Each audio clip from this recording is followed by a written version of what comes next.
Hi everyone, welcome back to my channel. My name is YaBellyy and today we're going to be making a really easy version of a Mexican chicken salad. However, I am vegetarian, so I won't be adding chicken into it.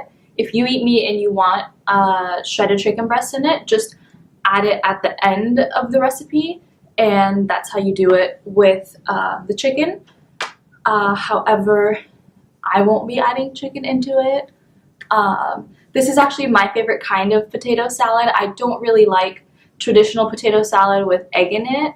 I like eggs, I just don't like them hard-boiled and like mixed into things. I don't know. I don't really like the grittiness of the yolk in the potato salad.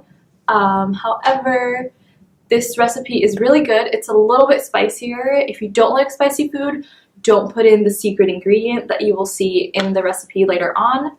And that's how you take out the spice.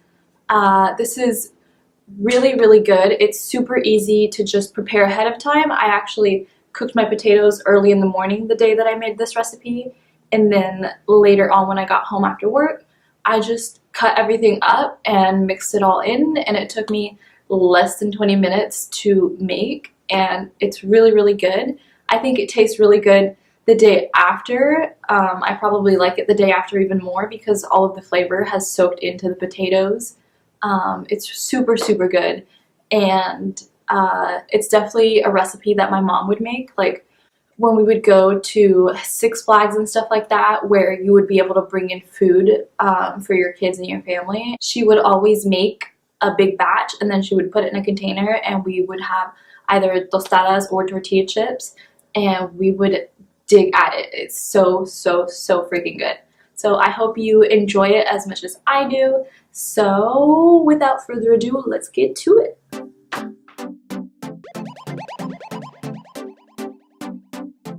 So the very first thing you want to do if you haven't pre-cooked your potatoes ahead of time is you are going to put your water in a pot. I did about 2.5 to 3 cups in my pot of water.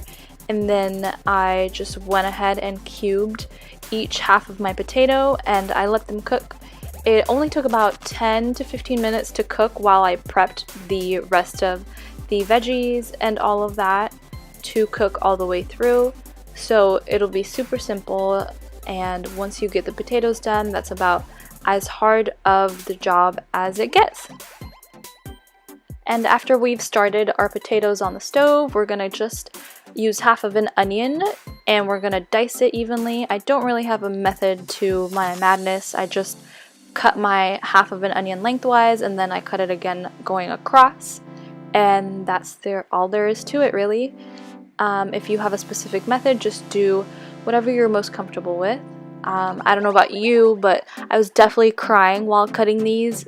There is no method that I've tried, like chewing gum, that keeps me from it, and I just can't help it. I guess I'm a big baby. Right here we're going to go in with 2 tablespoons of mayo that I had already measured out and 1 tablespoon of mustard.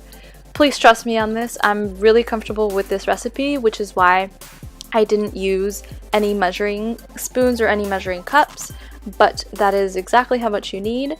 Here I have a cup of vegetable mix. You can do fresh cut up veggies if you prefer, or you can cook them so that they're a little bit soft in your potato salad if you desire. This is my Goya complete seasoning mix. It is just a blend of herbs, and there isn't very much salt in it. It's more for the flavor. And then here we're gonna do 2 teaspoons of salt. My boyfriend always thinks that I use a ton of salt because I just let it go into whatever I'm cooking, but it's just because I like to evenly distribute it so it looks like a big rainfall of salt, but I promise that it's not. And for my not so secret ingredient, it is actually jalapeños and their vinegar. I'm pretty sure that it's a lot more common if you have made this recipe, or if you know people that make this recipe, that they use the vinegar and the jalapeños because it adds a nice tang to the potato salad. If you are not used to this, I actually buy mine at my Mexican market, but places like Vons and Safeway actually have jalapeños in a can. And if you do not want it spicy, just don't add the jalapeños cut up into it, but please just buy a tiny can and use the vinegar from that can because it adds a really good taste without it being too spicy. Now, I typically like to cook my potatoes ahead of time.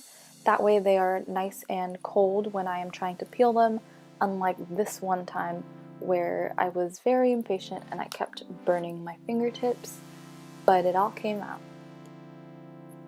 Now, you can use a potato masher or spoon or fork. I really like using a fork because it still leaves a little bit of texture from the potato so that it's not completely pureed when I'm eating my potato salad. So that's why I choose fork over any other utensil, but you can choose whatever you like.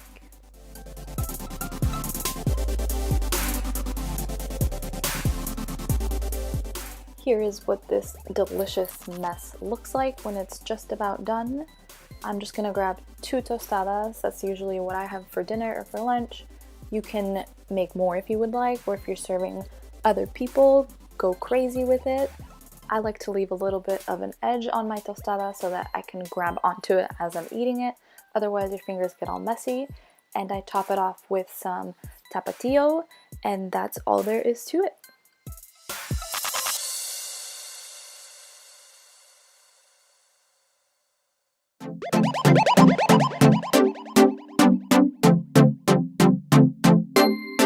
Alright guys, that is it for this recipe. I really hope that you enjoyed it. I hope that you try it yourself at home. And please give me any feedback, any suggestions down in the comments. Please don't forget to like and subscribe. I will leave my links to my Instagram down below. And I also have a shopping list down in my description in case you want to either take a screenshot or copy and paste it on your computer. And then that way you know exactly what you need from either your fridge or when you go shopping to try to prepare this recipe. Thank you so much for watching, and I will see you next week. Bye!